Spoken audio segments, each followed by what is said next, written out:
Escúchame con atención, hay un museo secreto al que nadie tiene acceso. No tiene paredes de mármol ni guardias de seguridad. Sus salas son bóvedas oxidadas y almacenes olvidados. Y sus exhibiciones son fantasmas de metal. Son los autos que nunca debiste ver. Los prototipos secretos que fueron diseñados, construidos y luego enterrados vivos por las mismas corporaciones que les dieron vida. Crees que conoces la historia del automóvil, una línea recta de innovación y éxito. Pero esa es la historia que te venden. La verdad es un cementerio de proyectos prohibidos, de ideas tan revolucionarias que amenazaban con cambiar el juego para siempre, y por eso fueron condenadas al silencio. Hoy forzamos la cerradura de ese cementerio. Vamos a caminar entre los espectros de la industria, a tocar las carrocerías de los autos cancelados que las marcas preferirían que olvidáramos. Verás un auto eléctrico tan avanzado que su propia compañía lo cazó y lo destruyó. Conocerás la historia secreta de Ford y una bestia tan aterradora que ni ellos se atrevieron a soltarla. Prepárate porque lo que estás a punto de descubrir no es solo sobre coches, es sobre ambición, miedo y traición. Arrancamos este viaje en las entrañas de Sant'Agata Bolognese, el hogar de Lamborghini. Aquí, entre el rugido de los V12 y el culto a la velocidad pura, nació una herejía, un concepto que desafiaba todo lo que la marca representaba. Imagina un Lamborghini con 4 puertas. No como un SUV moderno, sino como una superberlina afilada como una cuchilla, lista para llevar a 4 personas a más de 300 km/h con la furia de un toro de lidia. Se llamó Stoke. Presentado en 2008, el mundo contuvo la respiración. Era innegablemente un Lamborghini, bajo, ancho, con líneas que parecían talladas por el mismo viento. Bajo el capó, el plan era colocar el V10 del Gallardo. Era la fusión perfecta de brutalidad y practicidad, una respuesta directa al Porsche Panamera y al Aston Martin Rapid. El público y la prensa se volvieron locos. Las órdenes de compra se acumulaban antes incluso de que se confirmara la producción. Era un éxito garantizado, un cheque en blanco. Y entonces, el silencio. El Stoke desapareció de los titulares, desvaneciéndose como un espejismo en el asfalto caliente. Lo que nadie ve es que el Stoke no murió por un fallo de diseño o por falta de interés. Murió asesinado por su propia familia. Lamborghini, como sabes, es parte del gigantesco grupo Volkswagen, un imperio que también posee a Porsche y Audi. Cuando los ejecutivos de Wolfsburgo vieron el Stoke, no vieron un nuevo triunfo para Lamborghini, vieron una amenaza interna. Este sedán italiano, con su carisma y su motor legendario, tenía el potencial de devorar las ventas del recién lanzado Porsche Panamera y del futuro Audi A7.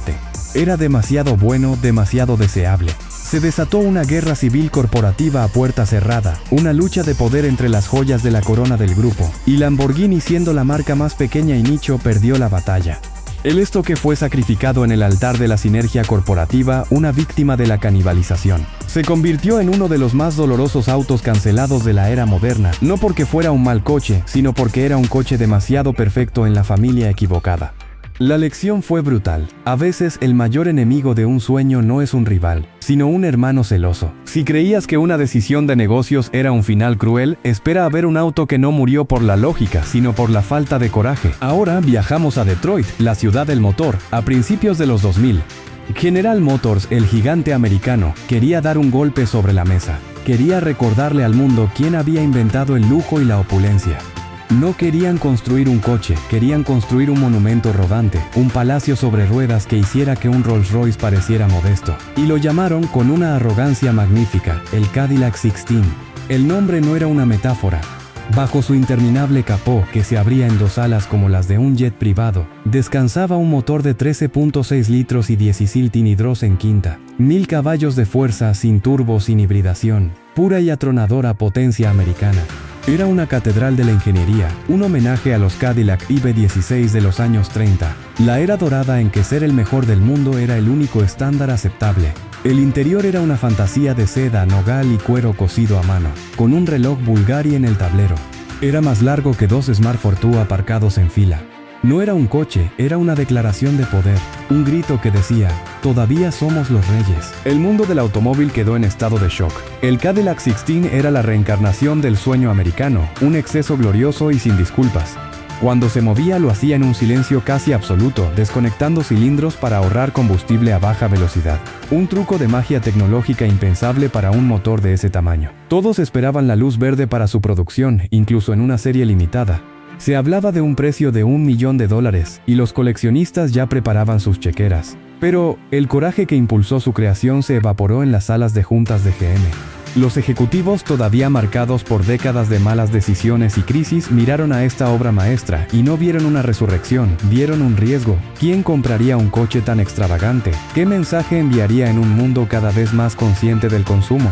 El miedo ganó la partida a la ambición. El 16 era un rey demasiado grande para el reino acobardado de la General Motors de la época. En lugar de coronarlo, lo encerraron en su museo, convirtiéndolo en uno de los concept cars olvidados más trágicos. Un rey en el exilio. Un fantasma que nos recuerda que a veces, tener la capacidad de ser el mejor no es suficiente si no tienes la valentía de serlo. El 16 murió de miedo, pero hay destinos peores. Como ser perfecto, estar listo para nacer y que el mundo a tu alrededor simplemente se derrumbe. Nuestra siguiente parada nos lleva a Gran Bretaña, a la sede de Jaguar. Estamos en 2010 y la marca está a punto de presentar algo que cambiará su imagen para siempre. No es un sedán de lujo ni un deportivo clásico. Es un hipercoche, una bestia tecnológica diseñada para luchar contra el Porsche 918, el McLaren P1 y la Ferrari. Su nombre en clave CX75. Su diseño era simplemente de otro planeta, una escultura de fibra de carbono que parecía líquida incluso estando parada. Pero la verdadera revolución estaba oculta bajo esa piel. En lugar de un motor de combustión tradicional, el prototipo original usaba 4 motores eléctricos, uno en cada rueda, alimentados por 2 microturbinas de gas. Sí, leíste bien, turbinas de jet en un coche de calle. Era tecnología de una nave espacial. Para la versión de producción se optó por un sistema híbrido más convencional, pero no menos impresionante. Un motor de 4 cilindros y 1,6 litros, pero sobrealimentado y turboalimentado para producir más de 500 caballos, combinado con motores eléctricos para una potencia total de casi 900 caballos. Podía acelerar de 0 a 160 km por hora más rápido que un Bugatti Veyron y recorrer 60 km en modo puramente eléctrico. Era el futuro. El plan estaba trazado. Se construirían 250 unidades en colaboración con el equipo de Fórmula 1 de Williams. El desarrollo estaba avanzado, los prototipos funcionaban y eran increíblemente rápidos. El CX75 incluso consiguió un papel estelar, inmortalizándose como el coche del villano en la película de James Bond, Spectre. Era una estrella de cine antes de nacer, un icono instantáneo. Estaba todo listo para la gloria. Y entonces el mundo se rompió. La crisis financiera global de 2008 había dejado cicatrices profundas en la economía. Jaguar, que acababa de ser comprada por Tata Motors, miró los libros de contabilidad y la cruda realidad se impuso. El mercado para coches de más de 1 millón de euros se había desplomado. Lanzar un proyecto tan ambicioso y costoso en ese clima era un suicidio financiero. Con el corazón roto en 2012, Jaguar anunció la cancelación del programa. El CX75, el coche que tenía todo para triunfar, se convirtió en una víctima de las circunstancias, un fracaso de diseño automotriz no por su concepción sino por su calendario. Fue el héroe que llegó justo a tiempo para ver cómo su mundo se incendiaba. A veces el universo conspira en tu contra. Pero ¿qué ocurre cuando el propio creador se convierte en el villano de la historia, aterrorizado por su propia creación? Volvemos a Estados Unidos a los años 90. Ford, la compañía que había humillado a Ferrari en Le Mans con el GT40, vivía de su pasado. Necesitaban un nuevo icono, un coche que no solo fuera rápido, sino que infundiera miedo. Un proyecto tan secreto y extremo que se desarrolló en un búnker de ingeniería llamado El Invernadero. El resultado fue algo que ni ellos mismos esperaban. Se llamó Ford GT90, y no era un coche, era un arma. Su diseño, basado en la filosofía New Age de Ford, era una colección de triángulos y ángulos agudos que lo hacían parecer un caza furtivo tokens made of razor border true para la carretera. Estaba construido en fibra de carbono y aluminio, pero lo que había bajo la cubierta de cristal trasera era pura demencia. Los ingenieros tomaron 2 motores V8 Lincoln, cortaron 2 cilindros de cada uno y los soldaron para crear un monstruoso V12 de 6 litros. Y como si eso no fuera suficiente, le atornillaron 4 turbocompresores. La potencia oficial era de 720 caballos. La real, decían los ingenieros en susurros, estaba mucho más cerca de los 1000. El GT90 era tan extremo que el calor del escape podía derretir los paneles de la carrocería. Para evitarlo, los ingenieros utilizaron los mismos paneles cerámicos que la NASA usaba en el transbordador espacial para protegerlo durante la reentrada atmosférica.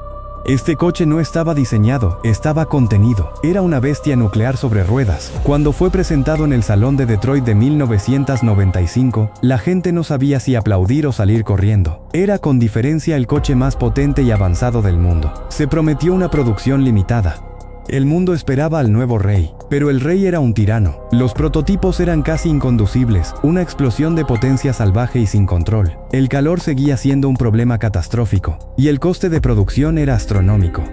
Ford se dio cuenta de que había creado un monstruo que no podía domar ni vender. Habían construido el coche definitivo para demostrar que podían, y al hacerlo se aterrorizaron de su propia capacidad.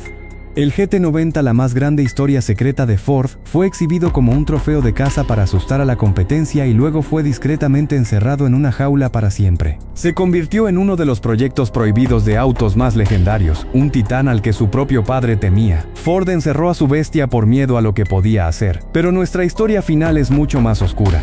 Es sobre un coche que fue cazado y destruido, no por lo que podía hacer, sino por lo que representaba. Y esto no es una historia de ingeniería, es una conspiración. Llegamos al final de nuestro viaje, al epicentro del misterio, al coche número 1. Este no es un concept car que nunca llegó a producción. Es un coche que se fabricó, se entregó a clientes, fue amado por ellos y luego fue arrancado de sus manos y sistemáticamente destruido por su creador. Esta es la historia del auto que GM ocultó, la historia del General Motors EV1. A finales de los 90, impulsada por una nueva ley de emisiones en California, GM hizo lo impensable. Lanzó el primer coche eléctrico moderno producido en masa por un gran fabricante. El EV1 no parecía un coche de su época, parecía una cápsula del tiempo enviada desde el futuro. Era aerodinámico, silencioso y sorprendentemente rápido. No se podía comprar, solo se podía arrendar. Y quienes lo consiguieron no solo conducían un coche, conducían una revolución. Se formó una comunidad de evangelistas, personas que se enamoraron de la conducción eléctrica, de la ausencia de vibraciones, de no tener que visitar nunca una gasolinera. Sentían que estaban viviendo en el año 2020, pero en 1996. El programa fue un éxito moderado pero culturalmente inmenso. Demostró que los coches eléctricos no solo eran viables, sino deseables. Demostró que la tecnología existía. Y eso, precisamente eso, fue su sentencia de muerte. Lo que nadie ve es que el EV1 era una amenaza existencial para el modelo de negocio de General Motors. Un coche eléctrico tiene muchas menos piezas móviles que uno de combustión. No necesita cambios de aceite, ni filtros, ni sistemas de escape, ni correas de distribución. El increíblemente lucrativo negocio de las piezas de repuesto y el servicio postventa, que es donde los concesionarios y fabricantes ganan la mayor parte de su dinero, estaba en peligro de extinción. Además, las poderosas compañías petroleras, con sus inmensos lobbies, veían al EV1 como el principio del fin. La presión se volvió insostenible, y entonces GM tomó una de las decisiones más infames de la historia corporativa.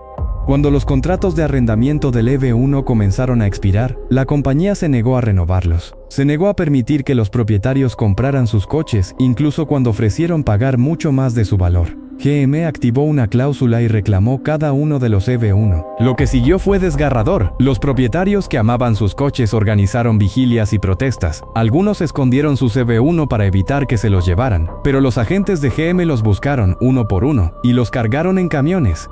Los dueños lloraron mientras veían cómo se llevaban sus coches, sabiendo el destino que les esperaba, porque GM no los almacenó, no los donó a museos o universidades, salvo un puñado desactivado. La gran mayoría de los EV1 fueron transportados a un desguace en el desierto de Arizona y fueron aplastados, destruidos, borrados de la existencia. GM afirmó que el programa era un fracaso no rentable y que no podían garantizar el suministro de piezas a largo plazo, una excusa que nadie creyó.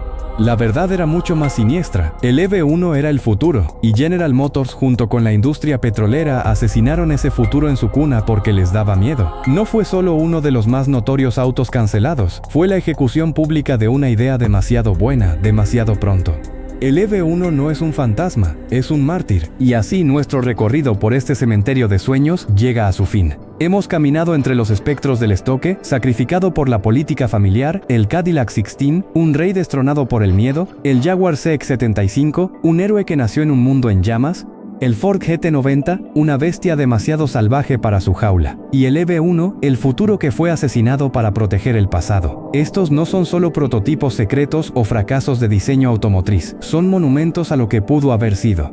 Son las cicatrices de una industria que a menudo prefiere el beneficio seguro a la innovación arriesgada. Nos muestran que por cada coche que vemos en la carretera, hay una docena de fantasmas en las bóvedas, susurrando historias de futuros alternativos que nos fueron robados. La pregunta que queda flotando en el aire es, de todos estos espectros, ¿cuál es el que más te duele? ¿Qué coche resucitarías si tuvieras el poder de reescribir la historia? Deja tu elección en los comentarios. Quiero saber qué fantasma te persigue más. Leeré cada una de vuestras elegías. Y si este viaje a las catacumbas de la industria automotriz te ha abierto los ojos, dale al botón de me gusta para que sepa que debemos seguir desenterrando estas historias prohibidas. Porque créeme, hay bóvedas aún más profundas. Y para no perderte nuestra próxima expedición, que tratará sobre los motores que fueron diseñados, construidos y luego destruidos para que nadie pudiera copiar su poder, asegúrate de suscribirte y activar las notificaciones. El pasado tiene más secretos de los que imaginas. Y juntos los vamos a revelar todos.